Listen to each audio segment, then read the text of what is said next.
Sister. குஷியா இருக்கிறீங்களா? ஓம் சாந்தி brother. குஷியா இருக்கேன். பழைய ஏற்பாடு சங்கீதம் 5 இந்த அதிகாரத்தை நம்ம பார்க்கலாம் சிஸ்டர். அது படிங்களா? நெகிலோத் எனும் வாத்தியத்தில் வாசிக்க ராகத் தலைவனுக்கு ஒப்புவிக்கப்பட்ட தாவீதின் சங்கீதம். கர்த்தாவே, என் வார்த்தைகளுக்கு செவிகொடும், என் தியானத்தை கவனியும்.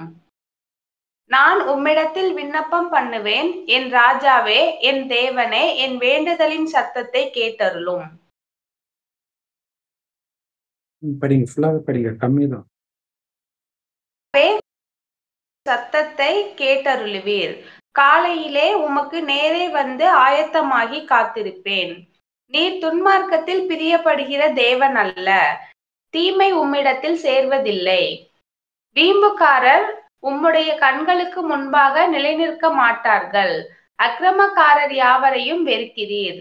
பொய் பேசுகிறவர்களை அழிப்பீர். இரத்த பிரியனையும் சூதுள்ள மனுஷனையும் கர்த்தர் அருவருக்கிறார். நானோ உமது மிகுந்த கிருபையினாலே உமது ஆலயத்துக்குள் பிரவேசித்து உமது பரிசுத்த சந்நிதிக்கு நேரே பயபக்தியுடன் பணிந்து கொள்ளுவேன். கர்த்தாவே, என் சத்துருக்களின் நிமித்தம் என்னை உம்முடைய நீதியிலே நடத்தி எனக்கு முன்பாக உம்முடைய வழியை செவ்வைப்படுத்தும். அவர்கள் வாயில் உண்மை இல்லை, அவர்கள் உள்ளம் கேடுபாடுள்ளது. அவர்கள் தொண்டை திறக்கப்பட்ட பிரேத குழி. தங்கள் நாவினால் இச்சகம் பேசுகிறார்கள். தேவனே, அவர்களை குற்றவாளிகளாக தீரும்.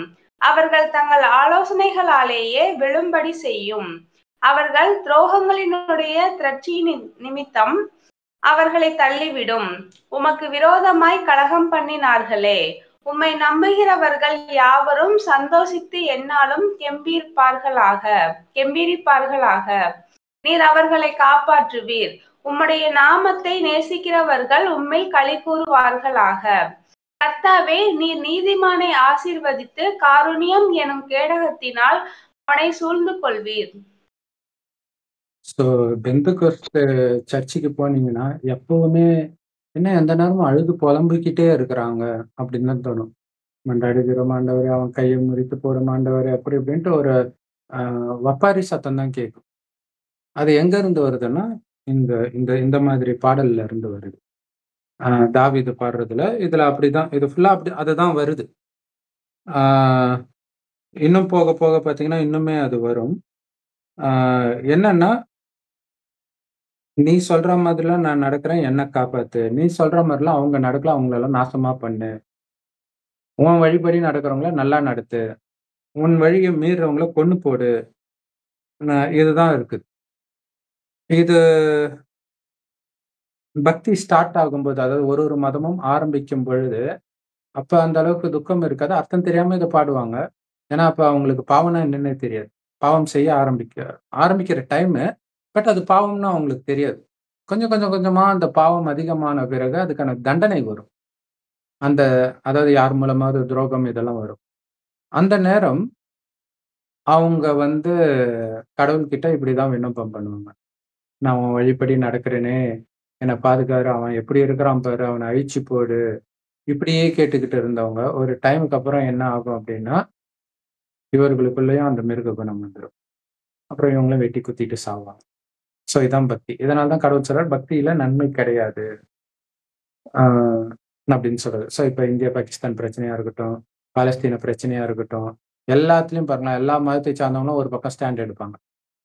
அவனை கொல்லணும். இதான் மனிதர்கள் எல்லாருக்குள்ளயும் இந்த குணம் இருக்குது. இதை போதிக்கிறது கடவுளுடைய வழி கிடையாது. எல்லாரும் உன்னுடைய சகோதரன் தான். அவனுடைய தப்பு பார்க்கிற, ஆனா நீ எவ்வளவு தப்பு பண்ணியிருக்கிற தெரியுமா? இப்படின்றத சொல்லி நம்மள மாத்துறாரு கடவுள். எப்ப மாத்துறாரு இந்த விஷயம் தான்? எப்ப நடக்குது அப்படின்னா, கலியுகம் அழியறதுக்கு 100 வருடம் முன்பு. அதாவது கடைசி நேரத்தில் இயேசு வருவார், கல்கி பகவான் வருவார் அப்படின்னு ஒவ்வொரு மதத்திலும் சொல்றாங்க இல்லையா? ஸோ அவர் இந்த ரகசியத்தை வெளிப்படுத்துறார். இந்த 5000 வருட காலச்சக்கரத்தில் முதல் பாதி சொர்க்கம், அடுத்த பாதி நரகம். நரகத்தின் கடைசி 100 வருடம் இறைவன் அவருடைய இருப்பிடமாகிய பரலோகத்துல வர பரந்தவன், அதையே இந்துக்கள் சொல்லுவாங்க. அந்த இறைவனைத்தான் பரமபிதான கிறிஸ்தவர்களும் அல்லான்னு முஸ்லிம்களும் சிவபெருமான்னு இந்துக்களும் சொல்றாங்க. அவரு ஒரு வயோதிகர் உடல்ல வந்து ஞானத்தை கொடுக்கிறார். வயோதிகருக்கு பிரம்மான் பேர் வச்சு அவர் வாய் வழியா ஞானம் கொடுக்கறதுடைய நினைவுதான் பக்தியில ஒவ்வொரு மதத்திலும் கொஞ்சம் கொஞ்சம் வெளிப்படும். ஆனா கடவுள் ஞானத்தை கொடுப்பது மதத்தை உருவாக்க இல்ல, மதங்களற்ற சொர்க்கத்தை உருவாக்க. 2500 வருடம் இதே பாரத பூமி சொர்க்கமா இருக்குது. அங்க யாரும் கடவுள் எல்லாம் வணங்க மாட்டாங்க. ஏன்னா அங்க பாவமும் செய்ய மாட்டாங்க. பாவம் செஞ்சாதான் துக்கம் வரும். துக்கம் வந்தாதான் கடவுளை தேடுவாங்க. அங்க எதுவுமே இருக்காது. ஆனந்தமா இருப்பாங்க. 2500 வருஷம் கழிச்சு பாவம் வந்துருது. ஏன்னா உடம்புன்னு நினைச்சிடுறாங்க. உடம்பு நினைக்கும் போதுதான் காமம், கோபம், பற்று, பேராசை, அகங்காரத்துல விழறாங்க. அதுக்கு முன்னாடி ஆத்மான்ற உணர்வுல இருந்து ஆத்மாவை பார்க்கும்போது சதா ஆனந்தமா இருப்பாங்க. ஏன்னா ஆத்மாவுடைய உண்மையான குணமே ஆனந்தமும் அமைதியும் தான். அதை நம்ம மறந்துட்டோம். அதை நமக்குள்ள நிரப்புறதுக்கு தான் இப்ப இறைவன் வந்திருக்கிறார். வந்து நமக்கு சக்தி கொடுக்கிறார், புத்தி கொடுக்கிறார். கடவுள் புத்தி கொடுக்கணும்ட்டு எல்லா மதத்திலையும் வேண்டுவாங்க. அது எப்படி கொடுக்குறாருன்னா ஞானமா கொடுக்கிறார். நீ ஆத்மான்னு உணரும் பொழுது உனக்கு எல்லாமே தெளிவா இருந்தது. ஆத்மான்றத மறந்து உடம்புன்னு நீ நினைக்கும் போது எல்லாமே தப்பா தெரியுது. சரியெல்லாம் தப்பாகவும் தப்பெல்லாம் சரியாகவும் தெரிய ஆரம்பிச்சிச்சு.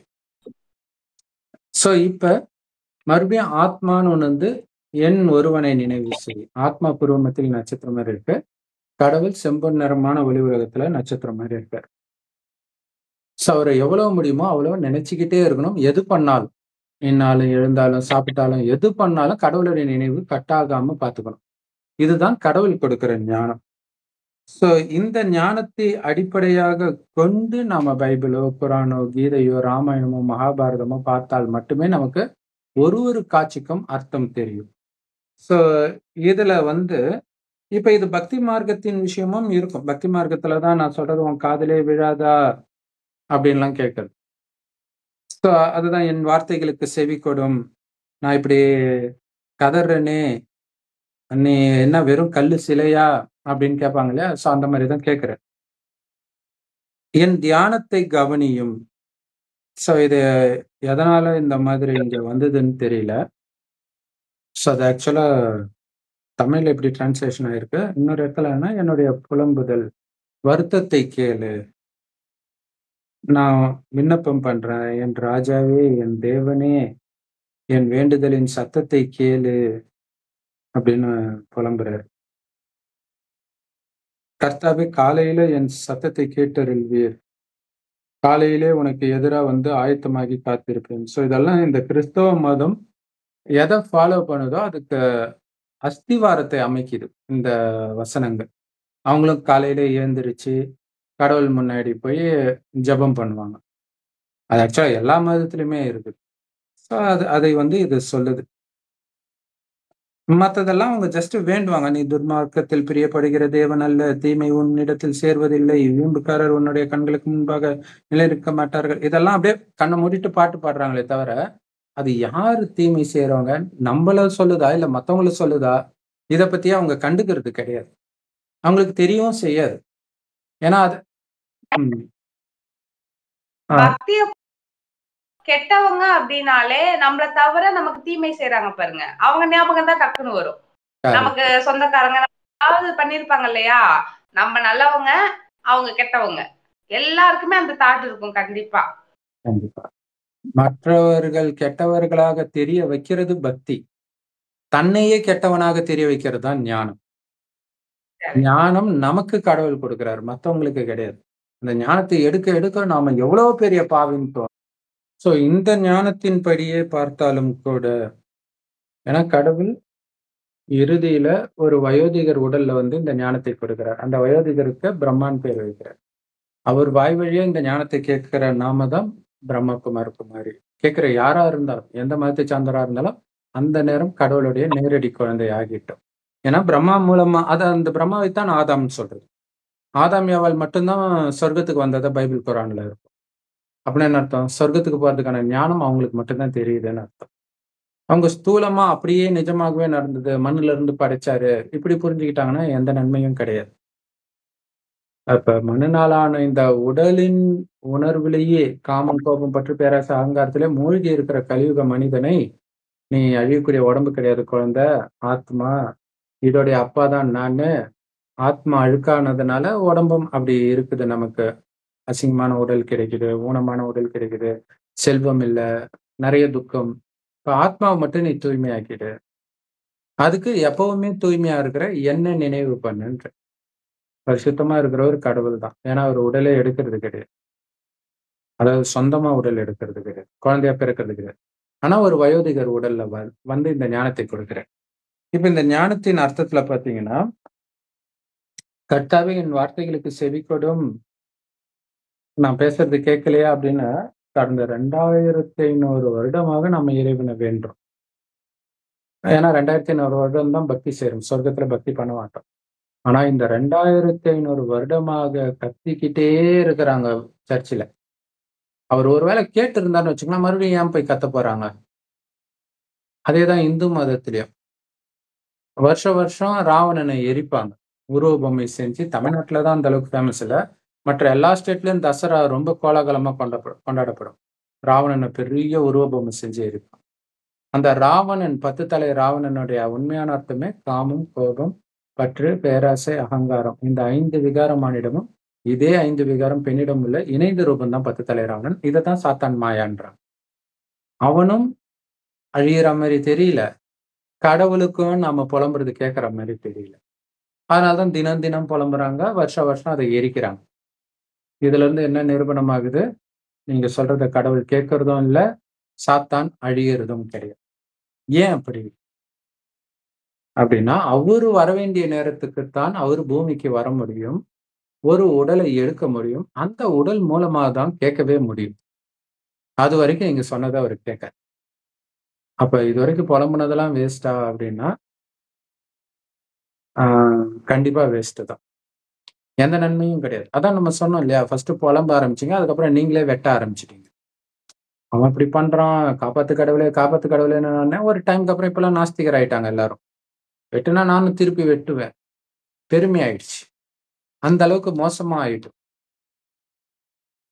சோ அந்த ஆரம்பத்துல ஆனால் ஒண்ணு கடவுள் சொல்றாரு, நீங்க ஒவ்வொருவரையும் புலம்புனது எனக்கு கேட்கல.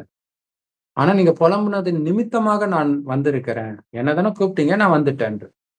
இப்ப அவரு சொல்றாரு, இப்பவும் புலம்பிட்டே இருக்கிறான். எல்லா மதத்திலயும் அதானே நடந்துட்டு இருக்குது. இப்ப அவரு என்ன பண்றது? அப்ப நீங்க புலம்பணும், கூப்பிடணும். ஆனா கடவுள் வரக்கூடாது. இதானே உங்களுடைய ஆசை. இல்ல வந்துட்டாருன்னா நீங்க ஏத்துக்க மாட்டீங்கன்னா என்ன அர்த்தம்? அதெல்லாம் என்னால ஏத்துக்க முடியாது. எனக்கு கூப்பிடுறது தான் புடிச்சிருக்குது. அல்லேலூயா, அல்லேலூயா, அல்லேலூயான்னு சந்தோஷமா இருக்குது. அமைதியா உட்கார்ந்துகிட்டு இறைவனை நெனடா, இறைவன் செம்பொன் நிறமான ஒளி உலகத்துல நட்சத்திரம் மாரி இருக்கிறாரு. அப்படின்னு சொன்னா, இது என்ன உப்பு சப்பு இல்லாம இருக்குது.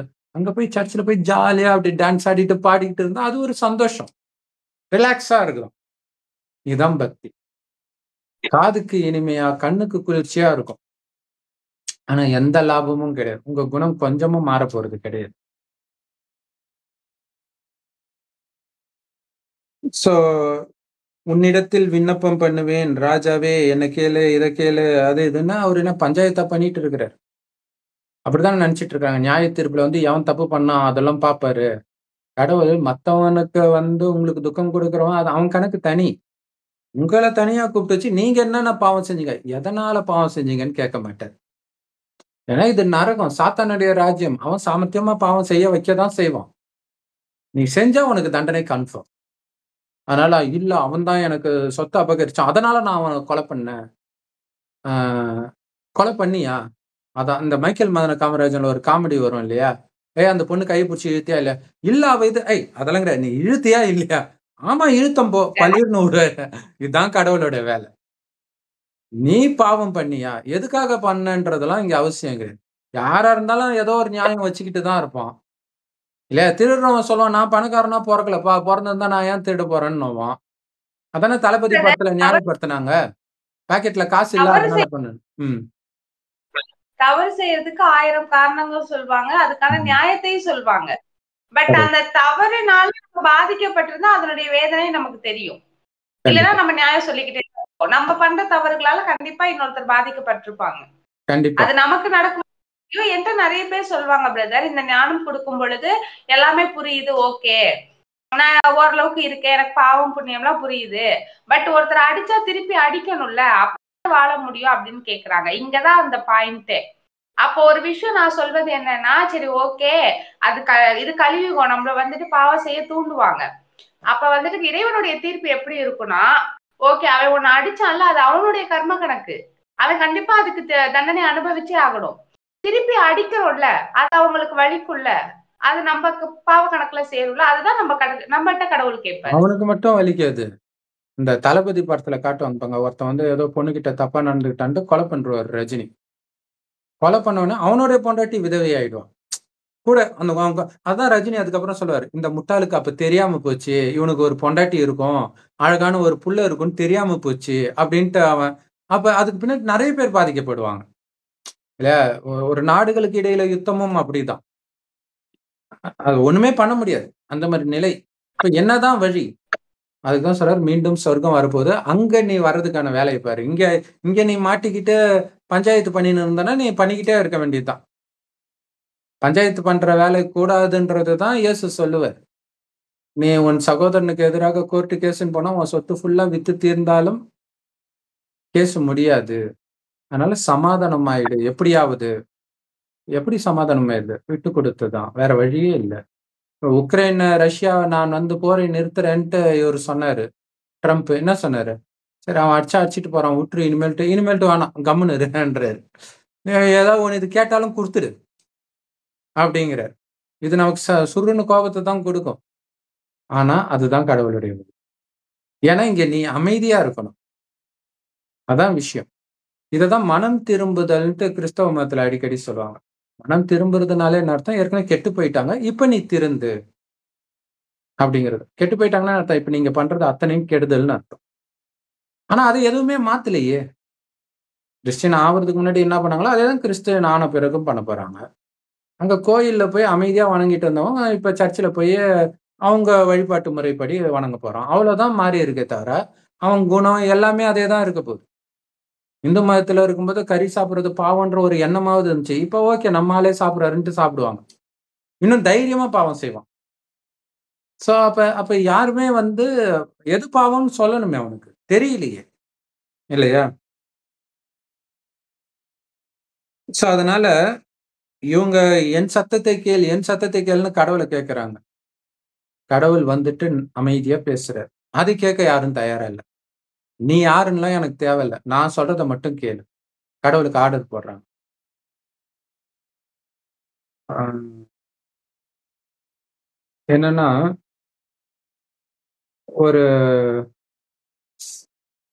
ஒரு வீட்ல நெறைய வேலைக்காரங்க இருக்கிறாங்கன்னு வச்சுக்கோங்களேன். அதுல வந்து பெருக்குறதுக்குன்னு ஒருத்தங்க இருப்பாங்க. துணி துவைக்கிறதுக்குன்னு ஒருத்தங்க இருப்பாங்க. துணி துவைக்கிறவங்க கிட்ட போய், "ஏய் என்ன பெருக்கவே இல்ல நீன்னு அறிவு இருக்கா?" அது இதுன்னு கன்னாபின்னான்னு திட்டிட்டே இருந்தா, அவங்க "நீ பேசவே பேசாத. நான் சொல்றத மட்டும் கேளு." இந்த மாரி கடவுள பண்ண. கடவுளுடைய வேலை என்னன்னு கூட அவங்க கேட்க தயாரா இல்ல. எனக்கு என்ன பிரச்சனைனாலும் அதுக்கு காரணம் நீதான். நல்லது நடந்தா அது என் திறமை. அது ஒரு சிலர் கடவுள பத்தி சொல்லுவாங்க. பட் இருந்தாலும் பெரும்பாலும் அது என் திறமை. அப்படி சொல்லுவாங்க. அதே மாரி காலையிலே என் சத்தத்தை கேட்டருள்வீர். அதான் பக்தி எல்லாமே காலையிலே பண்றாங்க இல்லையா? காலையிலே உமக்கு நேரே வந்து ஆயத்தமாகி காத்திருப்பேன். இது இது வந்து இந்த ஞானத்தின்படி பார்த்தீங்கன்னா, இந்த 5000 வருடத்தில் எப்படி 24 மணி நேர காலச்சக்கரத்தில் 12 மணி நேரம் பகல், 12 மணி நேரம் இரவோ, அதே மாரி இதுல 2500 வருடம் பகல், 2500 வருடம் இரவு. பிரம்மாவின் பகல், பிரம்மாவின் இரவுன்னுவாங்க. கீதையிலயும் இருக்கும். ஏன் பகல்னா, பகல்ல எல்லாமே தெரியும். இரவுல தெரியாது. அந்த மாரி பகல்ல நான் யாருன்னு தெரியும். ஆத்மா, உடம்புன்ற உணர்வே இருக்காது. உடம்புல இருக்கிறேன்னு இருக்குமே தவிர, அந்த உடம்பு நான்ற உணர்வு இருக்காது.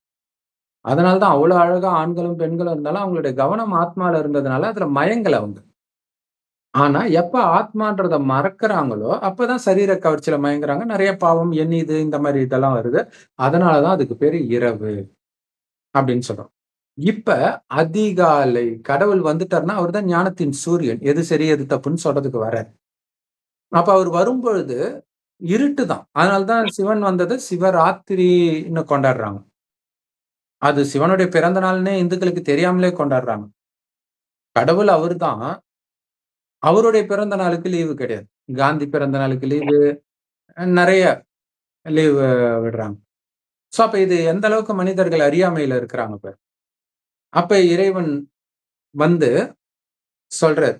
என்ன சொல்றாரு அப்படிங்கிறத விட எப்ப சொல்றாரு அப்படின்னா, சொர்க்கம்தான் பகல். ஆனா பகலுக்கு முன்னாடி சூரியன் வந்துடுச்சு இல்லையா? 4 மணிலாம் ஆயிடுச்சுன்னா வர ஆரம்பிச்சுட்டாரு சூரியன் இல்லையா? சில சமயம் சீக்கிரமா விடியும், சில சமயம் தெரியாது. பட் ஆனா அவரு கிட்ட வந்துட்டாரு. ஆனா இருட்டு தான். தூங்கிட்டு இருப்பாங்க எல்லாரும். அந்த நேரம் எழுப்புறாரு. "விடிய போகுது எழுந்திரி. சொர்க்கம் வரப்போகுது எழுந்திரி. நீதான் சொர்க்கத்தில் ராஜாவாக இருந்த ஞாபகம் இருக்குதா? காமம், கோபம், பற்று, பேராசை, அகங்காரம்னா என்னன்னே தெரியாம பரிசுத்தமா இருந்த ஞாபகம் இருக்கா? இப்ப அதிலேயே மூழ்கி கிடக்குறியே எழுந்திரின்னு" எழுப்புறாரு கடவுள். அதுதான் அதிகாலை அப்படின்னு சொல்றது. பிரம்ம முகூர்த்தம் அப்படின்னு இந்துக்கள் சொல்லுவாங்க. அமிர்த வேலைன்னு கடவுள் சொல்லுவார். ஞான அமிர்தத்தை கொடுக்கிற வேலை. அந்த நேரம் கடவுள் அதாவது எல்லைக்குட்பட்ட 24 மணி நேரத்துல காலைல 2 to 5 அமிர்த வேலை அல்லது பிரம்ம முகூர்த்தம். எல்லைக்கு அப்பாற்பட்ட இரவுல இந்த கடைசி 100 வருடம் பிரம்ம முகூர்த்தம். ஏன்னா இறைவன் வரார். பிரம்ம முகூர்த்தம் சொன்னதுக்கு காரணமா இந்த பிரம்மாவாய் வழியாக இந்த ஞானத்தை கொடுத்து பிரம்மாவை நாராயணனா மாத்துறார். நம்மளும் முயற்சி செஞ்சா ஆகலாம். அப்ப அதிகாலையில என் சத்தத்தை கேட்டருள்வீர் அப்படின்னு இருக்கு. அது ஆக்சுவலா அதிகாலைன்னு இல்ல, காலையில்னு இருக்கு. அதான் முக்கியமான விஷயம். ஏன்னா பக்தி எல்லாமே 5 மணிக்கு பண்ணுவாங்க. ஆனா இந்த ஞானம் 2 to 5 இறைவனை நினைச்சுக்கிட்டு இருக்கும். அப்ப கடவுள் சொல்றாரு, குழந்தைங்களுக்காகவே நான் வருவேன். குழந்தைங்கன்னா என்ன? பிரம்மகுமாரிகள். இறைவனுடைய எல்லாரும் கடவுளோட குழந்தை தான். ஆனா கடவுளுடைய பேச்சை கேட்கிறவங்க தானே அவருக்கு பிரியமான குழந்தைங்க. அப்ப அவர்களுக்கு நான் சக்தியை கொடுக்கிறேன்ற. அந்த நேரம் இறைவனை நினைத்து நம்ம சக்தியை நிரப்பிக்கிறோம். அந்த சக்தியின் மூலமா தான் நம்ம ஆத்மான்னு உணர்ந்து ஆத்மாவை பார்க்க முடியும். சரீர கவர்ச்சியில மயங்காம இருக்க முடியும். அதுக்கு பிறகு உலகத்துக்கு நாம சக்தி கொடுப்போம். கடவுளும் கொடுப்பாரு. அதுதான் 5 மணிக்கு மேல பக்தி பண்றது. அப்ப 5 மணின்றது காலை, அதிகாலை கிடையாது. அப்ப இவங்க புலம்பிட்டு இருப்பாங்க. கடவுள் வந்துட்டான்னு சொன்னாலும் கேட்கக்கூடிய சக்தி இருக்காது. அப்ப அவர்களுக்கு நாம சக்தி கொடுத்துட்டு இருப்போம். அதுல சில சமயம் அவங்களுடைய கேள்விக்கான பதில் கிடைச்ச மாரி இருக்கும். அது எல்லாமே எல்லைக்குட்பட்ட விஷயம். சோ அதுதான் காலையில என் சத்தத்தை கேளு. உனக்கு எதிர வந்து ரெடியா காத்துக்கிட்டு இருக்கிறேன். ஏன் காத்துக்கிட்டு இருக்கிறாரு? ஏன்னா கடவுள் இங்க குடுத்துட்டு இருக்காரு. அதுக்கு முன்னாடி ஞானம். அதுக்கு அடுத்தது அவங்க வந்தோனே கோயிலு, சர்ச்சு, மசூதி எல்லாமே பார்த்தீங்கன்னா 5 மணிக்கு தான். ஆச்சரியமா இருக்கும். நீ துன்மார்க்கத்தில் பிரியப்படுகிற தேவன் இல்லை.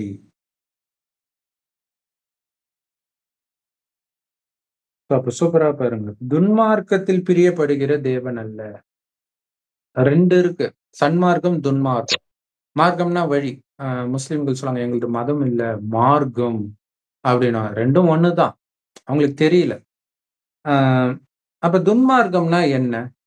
மனிதர்கள் உருவாக்குற வழி. மதங்கள் எல்லாமே மனிதர்கள் உருவாக்குறது. அது எல்லாமே துன்மார்க்கம். கெட்ட வழிதான். இப்ப உதாரணத்துக்கு கிறிஸ்தவ தர்மம் 2000 வருடம் முன்பு கிறிஸ்துவனால் உருவாக்கப்படுது. இயேசுனால கிடையாது. இயேசு உடம்புல கிறிஸ்து வந்து ஞானத்தை சொல்லுது. கிறிஸ்துன்றது தான் பரிசுத்த ஆத்மான்னு அவங்க சொல்றாங்க. அப்ப ஆ அவர்தான் கிறிஸ்தவ தர்மத்தில் வர முதல் ஆத்மா. மத்த எல்லா கிறிஸ்தவ ஆத்மாவும் மேல தான் இருக்கும். அதுக்கு பிறகு பரிசுத்தமா வரும். அப்ப பாருங்க, கிறிஸ்து வந்து ஞானத்தை சொல்லிட்டு அப்புறம் அது மறுஜென்மம் எடுத்துரும். அதுக்கப்புறம் வர ஆத்மா கிறிஸ்துவ விட பரிசுத்தமா இருக்கும். அப்ப அந்த ஞானத்துல பைபிள்ல கரிமீன் சாப்பிடலாம், காமத்துல ஈடுபடலாம், இந்த மாரிலாம் இருக்கும். இப்ப இத கேட்டா அந்த ஆத்மா பரிசுத்தமாகுமா? கெட்டு போகுமா? கெட்டு தான் போகும். இல்லையா? சோ அதுதான் மனித வழி அப்படின்னு சொல்றது. நல்ல வந்த ஆத்மாவை கூட அது ஆரம்பத்துல அது சீரியஸா எடுத்துக்காது. அதுவே பலகீனமா இருக்கும்போது பைபிளே காட்டும். பாரு அதுல சொல்லி இருக்குது. தப்பில்ல. மீன் சாப்பிடலாம். இயேசுவே சாப்பிட்டாரு. அப்படி இப்படின்ட்டு வந்துரும். மற்றபடி நிஜத்துல இயேசு கேட்குது சிஸ்டர். இப்ப பேசுங்க. மேக்ஸிமம் இந்த குழந்தைங்கலாம் பாத்தீங்கன்னா அதிகமா நான்வெஜ்ல இன்ட்ரெஸ்ட் எடுத்துக்க மாட்டாங்க. ஐ மீன் வீட்ல சமைச்சா. இப்பலாம் வந்துட்டு அந்த ஃப்ரைட் சிக்கன், KFC இதெல்லாம் வெளியில கிடைக்கிறத விரும்பி சாப்பிடுறாங்க. பட் நான் கவனிச்ச வரைக்கும் பிடிக்காது. அந்த ஸ்மெல்லு பிடிக்காது, சாப்பிட பிடிக்காது. சோ அந்த குழந்தையா இருக்கும்பொழுது அந்த தூய்மையின் சக்தி. குழந்தைங்க அப்படிதான் இருக்காங்க. திருப்பி வளரும் பொழுதுதான் அதுல அந்த நாக்கின் சுவைக்கு அடிமையாகி அப்படியே அடிக்ட் ஆயிடுறாங்க. அதுக்கப்புறம் ஃபர்ஸ்ட் வந்துட்டு இந்த பிராய்லர் சிக்கன் மட்டும் சாப்பிடுவாங்க. அப்புறம் கொஞ்சம் மட்டன் ஆட் பண்ணுவாங்க. அப்புறம் ஃபிஷ், அப்புறம் எதுனாலும் சாப்பிடுவாங்க. அந்த 18, 20 வயசுக்கு மேல போனுச்சுன்னா. அதுக்கப்புறம் நான்வெஜ் இல்லாம என்னால சாப்பிடவே முடியாது. அந்த அளவுக்கு வந்துடுறாங்க. இப்படிதான் ஒரு பிறவிலேயே ஆத்மா பலவீனமாகுது. ஆக்சுவலா நம்ம சின்ன வயசுல இருக்கும் பொழுதெல்லாம் டேஸ்ட்டுக்காகவே சாப்பிட மாட்டோம். முதல்ல டேஸ்ட்டா யாருக்கும் சமைக்கவே தெரியாது அப்ப. அப்ப வந்து இந்த சரி. பாட புஸ்தகத்துல சத்து இருக்குன்னு சொல்லி ஏமாத்திட்டானுங்களா? ஓ! சத்து இருக்குது போல இருக்குது. அப்படின்னு சாப்பிட்டு கொஞ்ச நேரம் கரெக்ட். கழிச்சு நம்மளே விடணும்னு நெனச்சாலும் விட முடியல. அப்புறம் சொல்றானுங்க டாக்டர் வந்து அத விடுப்பா அதனால தான் ஹார்ட் அட்டாக் வருது. டேய் கம்முனு இருந்தவன சாப்பிட சொல்லிட்டு, இப்ப இப்படியும் சொல்லிட்டு கரெக்ட். இருக்கிற. அதான் சாத்தானுடைய வழி. கம்முனு இருக்கிறவங்கள அவன் கெடுக்கிற வேலைய பார்க்கிறது. அதான் துன்மார்க்கம். அது கடவுளுக்கு பிரியமானது கிடையாது. இதான் முக்கியமான விஷயம். அடுத்தது, ஏன்னா நான் ஒரு சர்ச் ஜெகோவாவின் சாட்சிகளுக்கு போயிருந்தேன். அதுல போனா எனக்கு செம்ம ஷாக்கு. காமத்தை பத்தி அக்கு வேறு, ஆணி வேறாக பிரிச்சு, பிரிச்சு சொல்றாரு. அங்க ஜெகோவாவின் சாட்சிகள் என்னன்னா, ஒரு இடத்துல இருந்து வரும். அதே தான் படிப்பாங்க எல்லா இடத்துலயும். அதுல இருக்கிறது தான் படிக்கிறாங்க. அது பைபிள்ல இருக்கக்கூடிய இடங்கள். இப்படியெல்லாம் காமத்துல ஈடுபடலாம். இப்படியெல்லாம் ஈடுபடலாம். திரும்பி பார்த்தா நெறைய குழந்தைங்கலாம் இருக்கிறாங்க. அட பாவி! இவங்க இத கேட்டாங்கன்னா, அப்ப பாருங்க இந்த குழந்தைங்க தூய்மையா இருக்குது. இப்ப இத கேட்டா கெட்டு போகுமா? கரெக்ட். போகாதா? ஏன்னா, நான் அப்ப போகும்போது ஒரு 30 வயசுக்கு மேல. எனக்கே அது டிஸ்டர்ப் பண்ணுதுன்னா, குழந்தைங்க எவ்வளவு மோசமா இருக்கும். அதுவும் அந்த விடலை பருவத்துல இருக்கிற குழந்தைங்கள்லாம் அதுவே கொஞ்சம் தடுமாற ஆரம்பிக்கும். இதுல வேற இப்படி இப்படி பண்ண அப்படின்னா எப்படி இருக்கும்? இதுதான் மதங்கள் பண்ணுது. எல்லா மதமுமே. அப்ப ஆ அதுதான். இது கடவுளுக்கு பிரியமானது இல்லை. அப்படின்னு போட்டிருக்கு பாருங்க 4வது வசனத்துல. தீமை உன்னிடத்தில் சேர்வது கிடையாது. தீமையை செய்பவர்களும் உன்னிடத்தில் சேர மாட்டார்கள். சரி. வீம்புக்காரர் உன்னுடைய கண்களுக்கு முன்பாக நிலை நிற்க மாட்டார்கள். அக்கிரமக்காரர் யாவரையும் வெறுக்கிறீர். ஆனா இங்க ஒரு விஷயம் இருக்கு. ஆ இங்க வெறுக்கிறீர்ன்ற வார்த்தை வந்து பாதி ரைட்டாவும் இருக்கு, பாதி தப்பாவும் இருக்கு. ஏன்னா கடவுள் யாரையும் வெறுக்கிறது இல்ல. ஆனால் கடவுளுடைய அவர் கருணை எல்லாருக்கும் ஞானத்த குடுக்க தான் வராரு. மனம் திரும்ப வைக்கிறதுக்கு தான் வராரு. குழந்தை கற்பழிப்பு தப்புன்ற, கள்ளத்தொடர்பு தப்புன்ற, விபச்சாரம் தப்புன்ற, ஜான் ஜபராஜ வச்சு அததான் எல்லாருமே சொல்லிட்டு இருந்தாங்க. ஆனா காமம் தப்புன்னு மட்டும் உனக்கு தெரிய மாட்டேங்குதே. ஏன்னா இதுல விழுந்தா அடுத்தடுத்து நீ போய் தான் ஆகணும். சிகரெட் குடிக்கலாம், கஞ்சா தான் குடிக்கக்கூடாதுன்னா எவ்வளவு பெரிய முட்டாள்தனம். இங்க ஆரம்பிக்கிறவன் தான் அடுத்தது அங்க போவான். அதே மாரி தான் நீ காமத்துல ஈடுபடுற, இச்சையா பார்க்க ஆரம்பிக்கிறனால அடுத்தடுத்து எல்லாரையும் நீ பார்க்க தான் போற. சோ அது தெரியல மனிதர்களுக்கு. அதைத்தான் இறைவன் வந்து இப்ப கொடுக்கிறார். இந்த ஞானத்தை.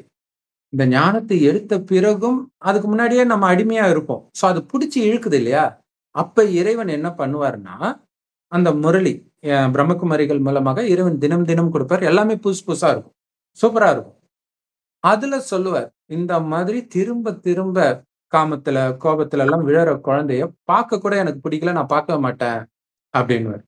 அப்ப நமக்கு என்ன தோணும்? ஐயோ! அப்பா என்னப்பா இப்படி சொல்றீங்க? டக்குனு உங்களுக்கு ஒரு வைராக்கியம் வரும்.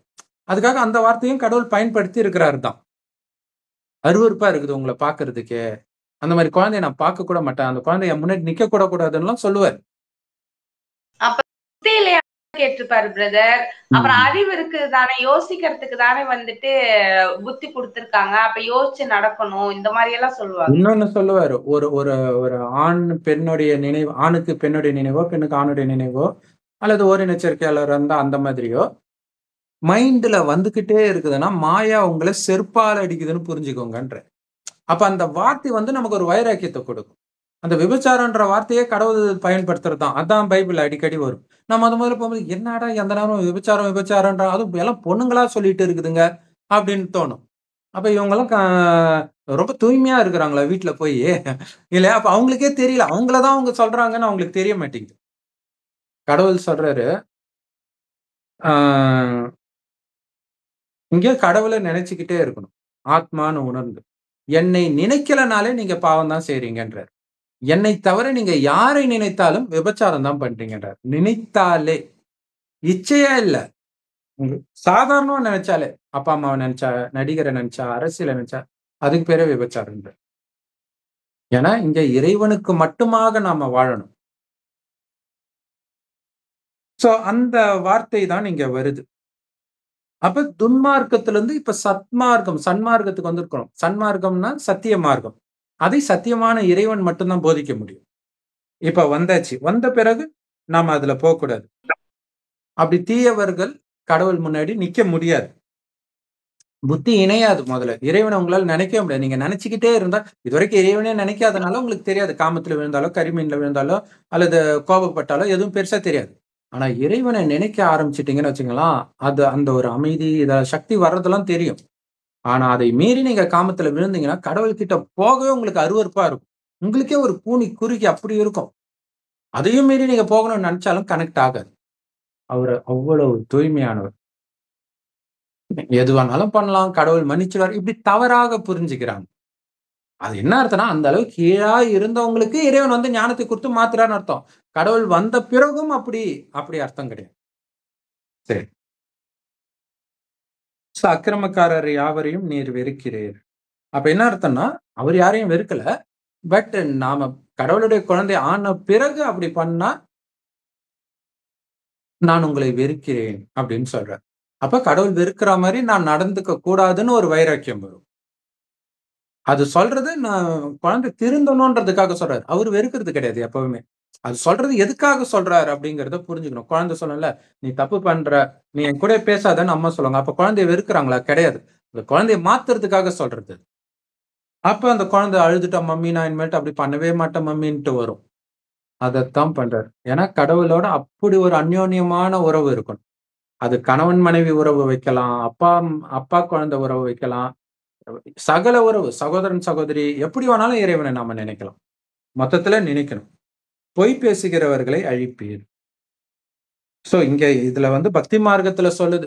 பொய் பேசுறவனை அழிச்சிடு அது இதுன்ட்டு. ஆனால் இங்க என்னன்னா கடவுள் சொல்றாரு நேர்மையா இருக்கணும். ஆதாம் ஏவாள் வந்து ட்ரெஸ் இல்லாம கடவுள் படைத்ததாகவும், ஒரு கனியை சாப்பிட்ட உடனே உடல் உணர்வு வந்து தேகத்தை மறைச்ச உடனே கடவுள் கோபம் கொண்டு தொரத்திட்டாரு. அப்ப நெறைய பேருக்கு என்ன கடவுளுக்கு நிர்வாணமா இருக்கிறது தான் புடிக்குமா? ஏன்னா அந்த மெசேஜ் அப்படிதான் இருக்கும். இதே விஷயம் மகாபாரதத்திலயும் இருக்கும். சோ ஒரே கதைன்றது நம்ம திரும்ப திரும்ப சொல்றோம். அவங்க மதத்தின் மீது உள்ள பற்றுனால அத அவங்களால ஏத்துக்க முடியல. ஒவ்வொரு மதத்தினராலும். ஏன்னா மற்ற மதம்லாம் மோசமானது. இப்படியே அவங்களுக்கு பிரெயின் வாஷ் பண்ணதுனால இது அவங்களுக்கு உள்ள போக மாட்டேங்குது. மகாபாரதத்துல என்ன இருக்கும்னா, ஆ கௌரவர்கள் எல்லாரும் இறந்து துரியோதனன் மட்டும் உயிரோட இருப்பான். சோ அப்ப அவனையும் கொன்னுடுவாங்க. அத தடுத்து நிறுத்தணுன்றதுக்காக அவங்க அம்மா என்ன சொல்லுவாங்க, அவங்க அம்மா யாரையுமே பார்த்ததே கிடையாது இதுவரைக்கும். கண்ண கட்டிக்குவாங்க. அவங்க கணவன் குருடனா இருக்கனால, என் கணவன் பார்க்காத உலகத்த நானும் பார்க்கலன்னு கண்ண கட்டிக்குவாங்க. சோ அப்ப என்ன சொல்லுவாங்க, "துரியோதனன் நீ நிர்வாணமா வா. என்னுடைய யோக பலத்தின் பார்வை உன் மேல பட்டுருச்சுன்னா, வஜ்ரமா மாறிடும். அப்புறம் உனக்கு அழிவே இருக்காதுன்னும்." அவனும் அதே மாரி வருவான். வரும்போது கிருஷ்ணர் ஏதோ நக்கல் பண்ணுவாரு. "என்னடா அம்மா முன்னாடி போய் இப்படி போய் நிக்கிறியேன்ட்டு." உடனே அவன் இடுப்புல மட்டும் ஒரு வாழை இலைய வச்சுட்டு போவான். அவங்க பார்த்துருவாங்க. பார்த்துட்டு கோபப்படுவாங்க. "நீ இப்படி பண்ணிட்டியேன்ட்டு." சோ அந்த இடுப்பு பகுதியில தான் கடைசில அடிச்சு அவன கொலை பண்றதா காட்டியிருப்பாங்க. சோ இதத்தான் நம்ம பார்த்திருக்கிறோமே தவிர, அதுல உள்ள ரகசியம் என்ன? 2 மதங்கள்லயும் ஒரே விஷயம் இருக்குது. 3 மதத்திலயும். பைபிள், குரானு, இந்து மதம்.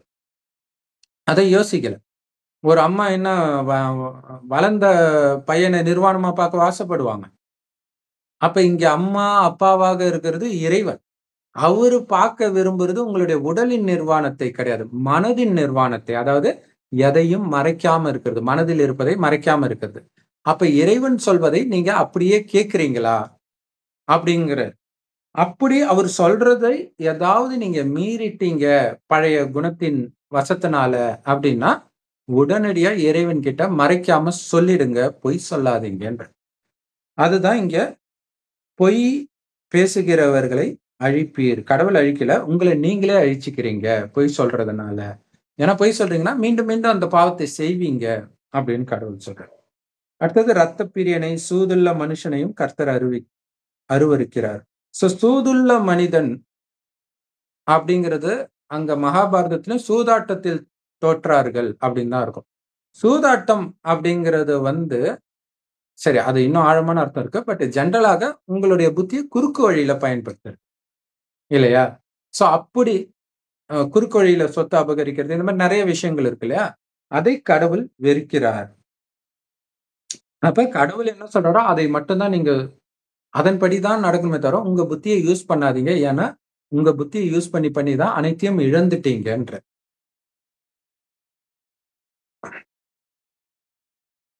அடுத்தது, நானும் அடுத்தது இரத்தப்பிரியனையும் வெறுக்கிறார் அப்படிங்கிறது. சோ இரத்தப்பிரியன் அப்படிங்கிறது வந்து, ஆ முஸ்லிம்கள் வந்து கரிமீன் சாப்பிட்டாங்கன்னா, ரத்தத்த மட்டும் கீழ ஊத்திடுவாங்க. மேபி இந்த வசனத்தினால தான் ஊத்துறாங்களா என்னன்னு தெரியல.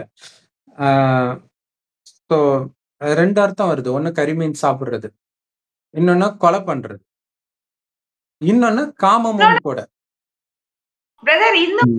கூட ம். கோயில்ல போய் பலி குடுத்தாங்கன்னா வச்சுக்கோங்களேன், கோழி, ஆடெல்லாம் ம். அது ஃபுல்லா விட்டுருவாங்க. அந்த ரத்தமெல்லாம் கீழ வடியிற வரைக்கும். ம். ம். வீட்ல கறிக்கடையில வேணா ரத்தம் தனியா வாங்கிட்டு வந்து ஃப்ரை பண்ணுவாங்க. ஓ! பட் இதுவா கூட இருக்கலாம். அப்ப இந்து கோயில்ல பலி மதத்து குடுத்தா வாங்க. ஓஹோ! Super, super. ஆ அப்ப ஒரே பழக்கம் தான் வருது பாருங்க, எல்லா மதத்திலுமே. நானோ உமது மிகுந்த கிருபையினாலே உனது ஆலயத்துக்குள் பிரவேசித்து, உமது பரிசுத்த சந்நிதிக்கு நேரே பயபக்தியுடன் பணிந்து கொள்ளுவேன்.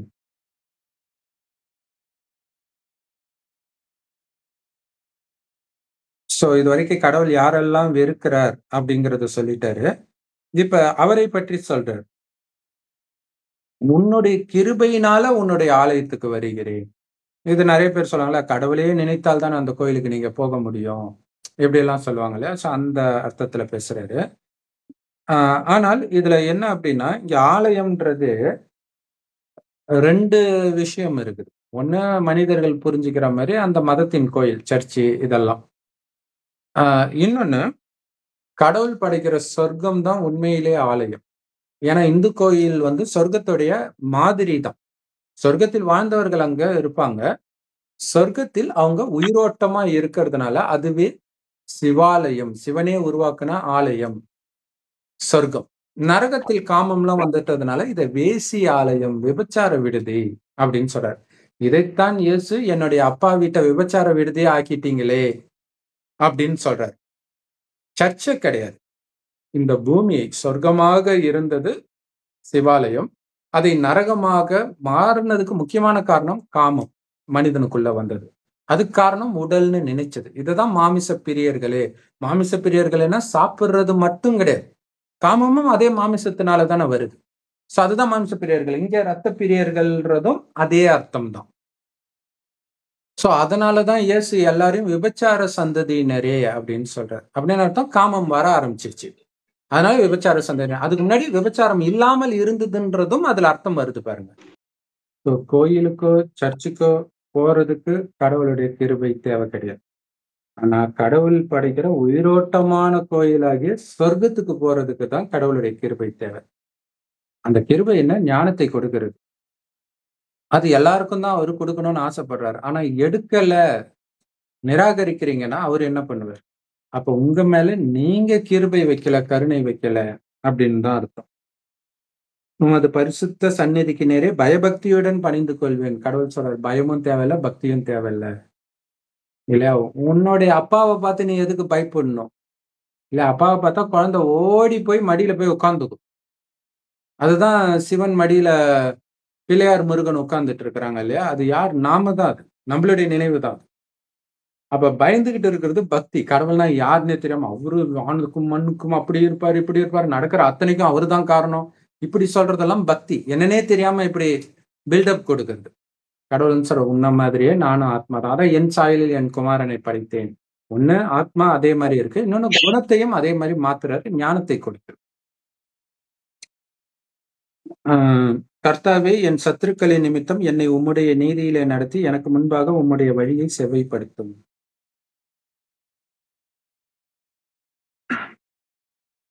இங்க சூப்பரான விஷயம் இருக்குது. என் சத்துருக்களின் நிமித்தம் என்னை உம்முடைய நீதியிலே நடத்தி எனக்கு முன்பாக உம்முடைய வழியை செவ்வைப்படுத்தும். அவர்கள் வாயில் உண்மை இல்லை. அவர்கள் உள்ளம் கேடுபாடு உள்ளது. இங்கே எதிரி, சத்ருனா எதிரி. எதிரின்னு சொல்றது உலகியல் ரீதியான எதிரிகள் கிடையாது. உலகியல் ரீதியா சொத்து அபகரிக்கிறது, உங்க போட்டியாளர், அவங்கள கொலை பண்ணணும்னு நினைக்கிறவன் அந்த எதிரி கிடையாது. உங்கள வழிக்கெடுக்கிறவன் தான் எதிரி. யாரு? நீங்க எந்த மதத்துல இருக்கிறீங்களோ அந்த மதம், அந்த மதத்த இருக்கிறவங்க, உங்க அப்பா, அம்மா எல்லாருமே உங்கள வழிக்கெடுக்க தான் செய்றாங்க. ஏன்னா அவங்களுக்கு அவங்க எதிரி கிடையாது. அந்த வழி தவறான வழி. அப்ப அதிலிருந்து என்னை காப்பாத்தணும்னா, நீ என்னை சரியான வழியில நடத்து. எப்படி நடத்த முடியும்? ஞானத்தை கொடுத்து தான் நடத்த இல்லையா? தான நடத்தனா அவ எல்லாரும் தான் அவருடைய குழந்தை. எல்லாரையும் தான் அவர் நடத்திட்டு போவாரு அப்ப. அப்படி நெனச்சுக்கிறாங்க. கடவுள் நினைத்தால் எது வேணாலும் பண்ண முடியும். நம்ம மனச டக்குன்னு மாத்திட முடியும். அப்படிலாம் கிடையாதுன்றாரு. இல்லையா? நாமளா கெட்டு போனோம். இப்ப ஏன்னா மற்ற விஷயத்த கேட்டு, கேட்டு இப்ப நான் சொல்வதை மட்டும் கேளுங்க. மத்தத கேட்காதீங்க. அப்பதான் உங்களுடைய புத்தி வந்து தூய்மை அடையும். அப்படின்ட்டு இறைவன் சொல்றாரு. அவர்கள் வாயில உண்மை கிடையாது. அவங்க உள்ளம் கேடு வாய்ந்ததா இருக்குது. அவங்க தொண்டை திறக்கப்பட்ட பிரேத குழி மாதிரி இருக்குது. அவங்க வாயிலிருந்து வர்றதெல்லாம் பொய். யாரு? எல்லா மதமும் இதுல பொருந்தும். சோ அதிலிருந்து காப்பாத்துறதுக்கு தான் இறைவன பிடிக்கிறோம். மதங்களை விட்டுட்டு. மனித வழிகளை விட்டுட்டு. சொல்லுங்க சிஸ்டர். எல்லாரும் எல்லாரும் என்ன நினைக்கிறாங்கன்னா, ம். புலனின்பத்துக்கு அடிமையாகி எல்லா இன்பத்தையும் அனுபவிக்கணும். ம். பட் இறைவன் வந்துட்டு வழியே இல்லாம நம்மள காப்பாத்திரணும். ம். இருக்காங்க. நம்மள குணத்த மாத்திக்கணும், நம்ம பாவம் செய்யாம இருக்கணும். அதுக்கெல்லாம் யாரும் தயாரா இல்ல. ஜூம் ஜூம் போட்டு நம்மள மாத்திரணும். ஆமா. கிறிஸ்தவங்களுக்கு அப்படிதான் அடிப்படை நம்பிக்கை அது. நீ முயற்சியே பண்ண தேவையில்ல. கடவுள புடிச்சுட்டா போதும் அப்படின்றாங்க. அதோடைய அர்த்தம் என்னன்னா, கடவுளுடைய வழி ஒண்ணும் இல்ல. இறைவன நினைக்க தான் போறோம். ஆனா, அவருடைய நினைவுல இருந்து குணத்தை மாத்தணும். அதுதான் முயற்சி. அதுக்கு வந்து நீங்க இறைவன் நினைவிலே இருக்கும்போது, அந்த முயற்சி ஈஸியா இருக்கும். அதனால இது பேரு சகஜ ராஜயோகம். ஈஸியான ராஜயோகம். ம். கல்கியின் அவதாரம், இயேசுவின் 2ஆம் வருகை இதெல்லாமே அவர்தான் வெயிட் பண்ணிட்டு இருக்காங்க. அவர் வந்துட்டு ம். உடனே உலகத்த மாத்திருவாரு. அதனால நம்ம வாழ்ற வரைக்கும் எப்படி வேணாலும் வாழ்ந்துக்கலாம். அந்த மாதிரி மைண்ட் செட்ல இருக்காங்க. கரெக்ட். அதனால தான் உலகம் மோசமாயிட்டு இருக்குது. அப்ப கடைசியில எதுக்கு வெயிட் பண்றாங்க? கடவுளுடைய வேலை உண்மைய சொல்றது தான். அப்ப இதுவரைக்கும் நீங்க ஃபாலோ பண்றது பொய்ன்னு தானே அர்த்தம். இதுவே உண்மையா இருந்தா அவரு எதுக்கு வரணும்? இல்லையா? ஆம். மனிதர்கள் வாய தொறந்தாலே பொய் தான் சொல்றாங்க. அதுலருந்து என்ன காப்பாத்து. அவங்கள குற்றவாளிகள்ன்னு சொல்லு. யார குற்றவாளின்னு சொல்றது? எல்லாரும் தான் பண்ணிட்டு இருக்கிறாங்க. அதனால கடவுள் சொல்றாரு, அது உங்க தப்பு கிடையாது குழந்தை. ஏன்னா இந்த 5000 வருடத்துல என்ன நடக்குதோ, அதே தான் திரும்ப திரும்ப நடக்கும். உன்னுடைய பார்ட் அப்படி இருந்துச்சு. இப்ப இறைவன் வந்துட்டாரு. இப்ப புடிச்சுக்கோ. இதுல குற்றவாளி, நியாயத்தை இருக்கிறதெல்லாம் இல்ல. உன்னை திருத்த வராரு. நீ அவரு கைய உதாசீனப்படுத்திட்ட, உதறிட்ட அப்படின்னா, மறுபடியும் அந்த கேடான வழியிலே போய் தண்டனை அடைய போற. அந்த தண்டனை அடையாம உன்னை காப்பாத்துறதுக்கு தான் கடவுள் வரார். ஆனா நீங்க தான் கடவுளுடைய கைய பிடிக்கணும். ஏன்னா எல்லாரும் கடவுளுடைய குழந்தை தான். அறிமுகத்தை கொடுக்கும்போது அப்படியே டக்குன்னு ஓடியாரணும். இதுதான் கடவுளுடைய வழி அப்படின்ட்டு. சோ அது கோடியில ஒருத்தர் தான் வருவாங்க. தேவனே அவர்களை குற்றவாளிகளாக தீரும். அவர்கள் தங்கள் ஆலோசனைகளாலே இதுல கொடுமை என்னன்னா, தாவீது நெறைய பேர கொலை எல்லாம் பண்ணியிருப்பான். கடவுளே கொலை பண்ண சொன்னாருன்னு இருப்பான். அப்ப அவங்கள குற்றவாளிய தீரணும் அப்படின்னா, இத படிக்கிறவங்களுக்கு என்ன தோணும்? அப்ப இவர் பண்ணதெல்லாம் ரைட்டு. இதுல வந்து இன்னொருத்தருடைய மனைவிய கவர்ந்திருப்பார். அது ஒண்ணு மட்டும் தப்புன்னு பைபிள்லயே இருக்கும். சோ அத தவிர எல்லாமே ரைட்டு. அப்படி புரிஞ்சுக்கிறான். அதோட அர்த்தம் என்னன்னா, அவன் கொலை பண்றான். அதெல்லாம் பாவம் தான். ஆனா கடவுள் பெரிய தண்டனை அந்த காமத்திற்காக கொடுக்கிறார். அப்ப எல்லாத்தையும் விட மிகப்பெரிய பாவம் காமம்னு அர்த்தம். அதையும் அவங்க புரிஞ்சுக்கிறது கிடையாது. இன்னொருத்தருடைய மனைவின்றதுனால தான் அப்படி. அப்படி ஏன்னா அந்த பைபிள்லயே அப்படிதான் இருக்கும். அவனுக்கே நெறைய மனைவி இருக்கும். கடவுளே குடுத்தா மாதிரிலாம் இருக்கும். சோ அப்ப மனிதன குழப்புது பாருங்க. இல்லையா? பழைய படம்லாம் பார்க்கும்போது தெரியும். பெண்ணுகிட்ட தப்பா நடந்துக்கிறாருன்ட்டு ஹீரோ போய் அடிப்பாரு. ஆனா அதை விட மோசமா ஹீரோவே ஹீரோயின் கிட்ட நடந்துக்குவாரு. ஒண்ணுமே புரியாது. இதுல எது ரைட்டு, எது தப்புன்னே தெரியலேன்ட்டு. அந்த மாரி தான் இருக்கும் ஒரு மத புஸ்தகமும் படிக்கும்போது. சரி. ஆ அவர்களை குற்றவாளிகளாக தீரும். அவர்கள் தங்கள் ஆலோசனைகளாலேயே விழும்படி செய்யும். ஏன்னா மனித வழி அவன அழிக்க தான் செய்யும். அதான் அவனுடைய வழியிலே அவன் விழணும். அவர்கள் துரோகங்களினுடைய திரட்சியின் நிமித்தம் அவர்களை தள்ளிவிடும். உமக்கு விரோதமாய் கலகம் பண்ணினார்களே. இங்க கடவுளுக்கு விரோதமா இல்ல. கடவுளுடைய வழியை விட்டு போயிட்டாங்க. ஏன்னா கடவுளுடைய வழி என்னன்னு அவங்களுக்குமே தெரியாது. யாருக்கும் தெரியாது. இல்லையா? கடவுளுடைய வழிப்படி இருக்கிறவங்க சொர்க்கத்துக்கு போறாங்க. ஆனா அங்க கடவுளுடைய வழிப்படி நடந்தாலும் கடவுளை பற்றியோ வழியை பற்றியோ தெரியாது. இயல்பாகவே அது அவங்களுடைய குணமா இருக்கும். 2500 வருடம் கழிச்சு அந்த குணத்துல இருந்து மாறுறாங்க கொஞ்சம் கொஞ்சமா, உடல்னு நினைச்சதுனால. அப்ப கடவுளுடைய வழிக்கு விரோதமா நடந்தாங்களே தவிர கடவுளுக்கு விரோதமான்னு சொல்ல முடியாது. ஏன்னா கடவுளை பத்தியே தெரியாது. இப்ப இறுதியில தான் அவர் வர்றாரு. இப்ப வந்து இறைவனை நிராகரிச்சாங்க, மறுபடியும் பாவமே செய்றாங்கன்னா, அந்த தண்டனையில இருந்து கடவுள் காப்பாத்த வந்தாலும் விடு அப்படி, அதாவது கடகடன்னு ஒருத்தன் ஓடுறான். அந்த சைடு குழி இருக்குது. அவனை தடுத்து நிறுத்தும்போது போடா கை விடுறான்ட்டு குடு குடு குடுன்னு ஓடுனான்னா இதான் நடக்குது. கடவுள் தடுக்கிறாரு. அதையும் மீறி போய் விழுந்தா அவரு என்ன பண்ண முடியும்? அவரு புடிச்சு தள்ளல. அவரு தடுத்து நிறுத்த வராரு. நீங்க அவரை தள்ளி விட்டுட்டு ஓடுறீங்க. சோ அப்ப துரோகம் எல்லாமே பண்ணதான் செய்வாங்க. அதற்கான தண்டனை அவர்களுக்கு கிடைக்குது. ஆனா இதுக்கும் கடவுளுக்கும் சம்மந்தம் கிடையாது. உன்னை நம்புகிறவர்கள் யாரும் சந்தோஷித்து எந்நாளும் கெம்பீரிப்பார்களாக நீர் அவர்களை காப்பாற்றுவீர். சோ நம்பணும்னா முதல்ல அவர் வந்திருக்காருன்னு கண்டுபிடிக்கணும். பேசுறது கடவுள்னு உணரணும். 100% நம்பிக்கை இருக்கணும். அப்பதான் காமம், கோபம் எல்லாத்தையும் தூக்கி கடைசுவாங்க. கடைசும்போது என்றென்றும் சந்தோஷமாக இருப்பார்கள்னு போட்டிருக்கு பாருங்க. அடுத்தடுத்த ஜென்மம் தொடர்ந்து பல ஜென்மமாக வெறும் ஆனந்தம் தான், துக்கமே இருக்காது. குழந்தை பிறக்கும்போது கூட சிரிச்சுட்டு தான் பிறக்கும்.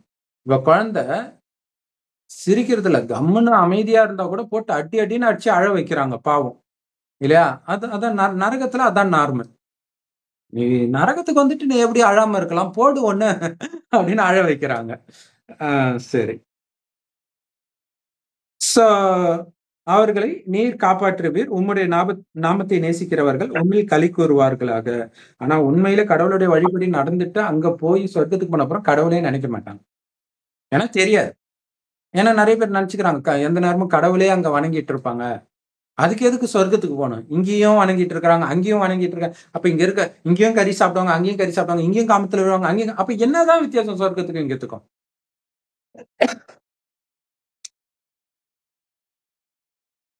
கர்த்தாவே, நீர் நீதிமானை ஆசீர்வதித்து காருண்யம் என்னும் கேடகத்தினால் அவனை சுமந்து கொள்வீர். சோ கருணை அப்படிங்கிற பாதுகாப்பு கவசத்தினால அவனை பாதுகாப்பாயாக. இது வந்து பக்தி மார்க்கம். கடவுள் சொல்றாரு, நான் கருணை வைக்கிறது கிடையாது. ஒரு டீச்சர் சொல்லிதான் கொடுப்பாங்க, உங்களுக்கு கருணை காட்ட மாட்டாங்க. நீங்க தான் படிச்சு பாஸ் ஆகணும். அந்த மாதிரி இறைவன் உங்க குணத்தை மாத்துறதுக்கு ஞானத்தை கொடுப்பாரு. நீங்க அதை வந்து ஃபாலோ பண்ணணும். பண்ணீங்கன்னா பாதுகாப்பு கவசம். அதுல மெயின் நம்பர் 1 ஸ்ரீமத் என்ன, அதாவது கடவுளுடைய வழி என்ன அப்படின்னா, சதா இறைவன் நினைவிலே இருக்குது. நானும் ஒளிப்புள்ளி, என்னுடைய தந்தையும் ஒளிப்புள்ளி. உடம்பு நினைக்கும் போது அந்த அகங்காரம், ஆண் பெண்ணு, காமம் இதெல்லாம் வர்றது. வெறும் ஒளிப்புள்ளி இன்னொரு ஒளிப்புள்ளியை பார்த்து காமம் வராது, கோபம் வராது, பற்று வராது, எதுவுமே வராது. எல்லா ஒளிப்புள்ளியும் இறைவனுடைய குழந்தை. ஒளிப்புள்ளிகளின் தேவன் அப்படின்னே வரும் பைபிள்ல, குரான்லயுமே வரும். ஆனா உங்களுக்கு கடவுளை பற்றி தெரியாதனால உங்களுக்கு புரியல. ஸோ இதுதான் இந்த அதிகாரத்துடைய ரகசியம். நிறைய இதெல்லாம் பாத்தீங்கன்னா சும்மா அப்படியே படிச்சுட்டு போயிடுவாங்க அல்லது பாடிட்டு போயிடுவாங்க. இதுக்கு பின்னாடி இவ்வளவு ரகசியம் இருக்குது அப்படிங்கிறது இந்த வீடியோல மட்டும்தான் நம்ம வெளிப்படுத்துறோம். ஸோ இதை பார்க்குறாங்கன்னா கண்டிப்பா ரொம்ப ரொம்ப அதிர்ஷ்டம் செய்தவர்களுக்கு மட்டும்தான் இதை பார்க்க முடியும். ஓம் சாந்தி. நம்ம அடுத்த வீடியோவில் அடுத்த அதிகாரம் பார்ப்போம். ஓம் சாந்தி. தேங்க்ஸ் ஃபார் வாட்சிங். Thank you sister. Om Shanti. Thank you, brother.